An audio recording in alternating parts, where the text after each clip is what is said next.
When there's no more hope is left in me, I can see what comes my way. Rekan-rekan semua, Assalamualaikum warahmatullahi wabarakatuh.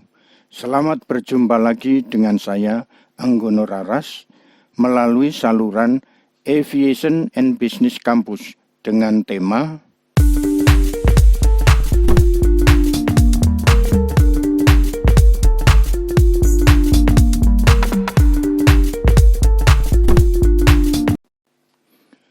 Rekan-rekan semua, bila kita melihat pesawat terbang sedang melakukan proses pendaratan di landas pacu, terlihat begitu indahnya.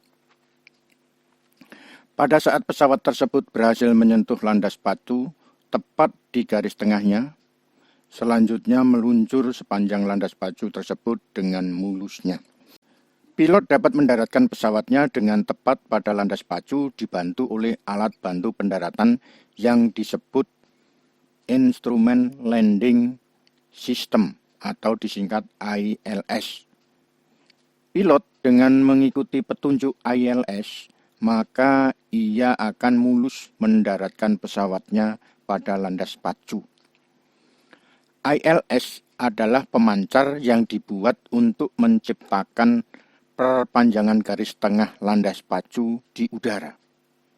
Dengan adanya ILS, pilot dapat memastikan pesawat akan mendarat dengan aman.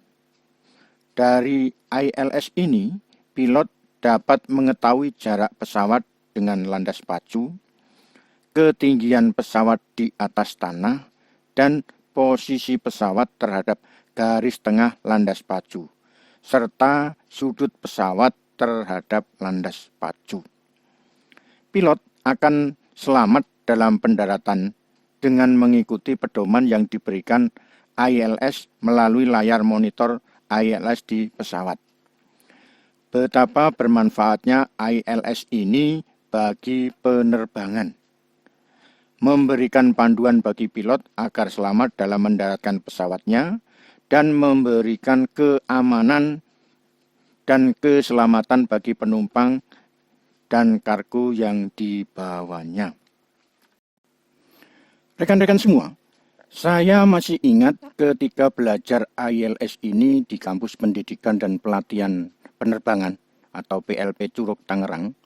Saat ini bernama Politeknik Penerbangan Indonesia Curug atau PPIC.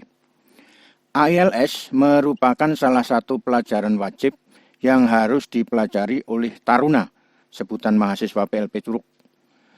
Teori 1 semester dan praktek lapangan 1 semester di Bandara Halim Perdana Kusuma, Jakarta.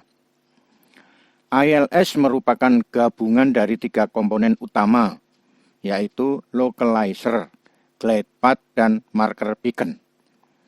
Ketiga komponen ini semuanya adalah pemancar gelombang elektromagnetik dengan fungsi yang berbeda satu dengan lainnya. Namun, luarannya yang tampil di layar monitor yang dilihat oleh pilot merupakan satu tampilan yang dapat membantu pilot dalam mendaratkan pesawat secara presisi. Antena localizer terletak di luar ujung landas pacu yang bukan untuk pendaratan. Jadi lokasinya ada di ujung runway yang satunya lagi. Peralatan navigasi yang memberikan informasi mengenai kelurusan pesawat dengan garis tengah landas pacu. Jadi localizer ini fungsinya untuk memberikan informasi mengenai kelurusan pesawat. Rekan-rekan semua, antena localizer akan memancarkan 2 buah slope dengan frekuensi loop yang berbeda, tetapi tetap satu frekuensi carrier. Kedua frekuensi tersebut adalah 90 Hz dan 150 Hz. Pada layar monitor di pesawat menghasilkan area horizontal kiri dan kanan. Bila kedua frekuensi ini diterima di pesawat dengan kekuatan yang sama, maka posisi pesawat berada di tengah garis landas pacu. Jika pesawat mendapatkan frekuensi loop dominan 150 Hz, gambar pesawat akan bergerak ke kiri. Artinya pesawat berada terlalu ke kanan dari garis tengah landas pacu. Maka pilot harus menggerakkan pesawat ke kiri sampai gambar pesawat tepat di tengah.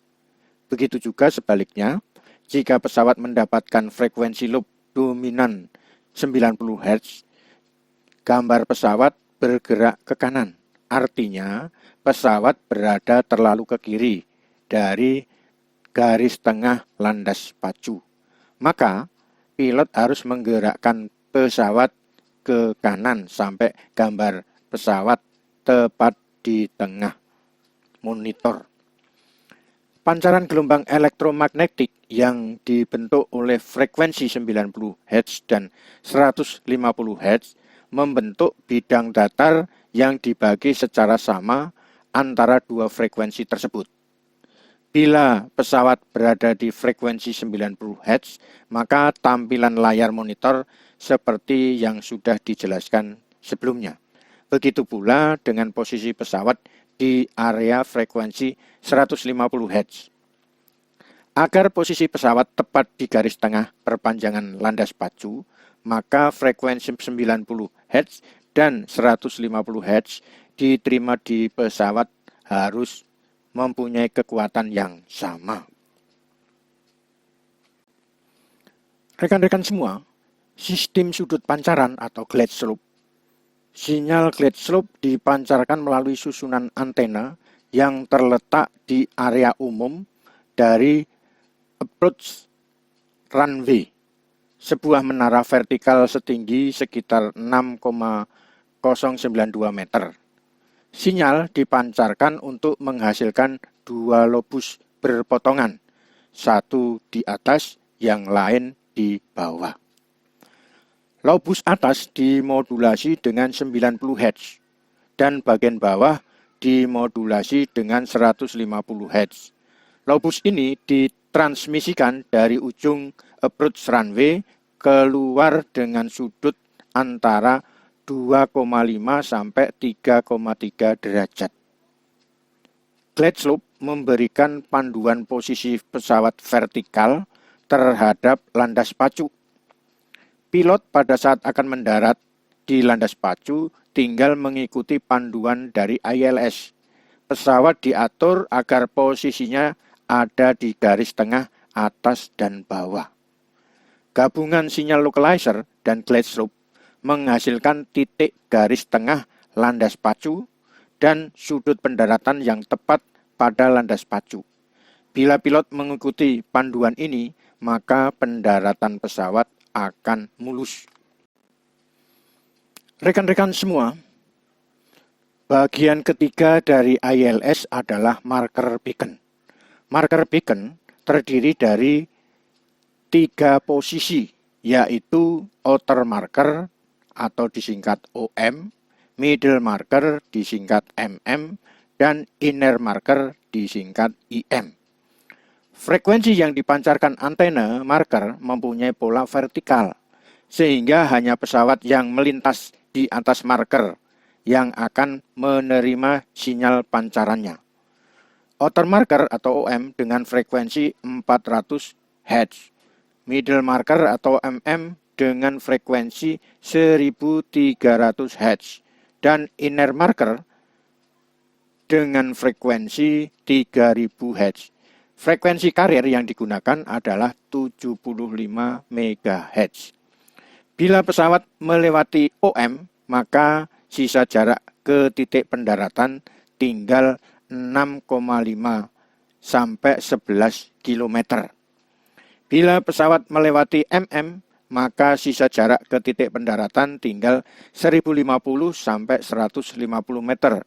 Dan bila pesawat melewati IM, maka sisa jarak ke titik pendaratan tinggal 75 sampai 400 meter. Di Indonesia, IM ini tidak dipasang karena di Indonesia menggunakan ILS kategori 1.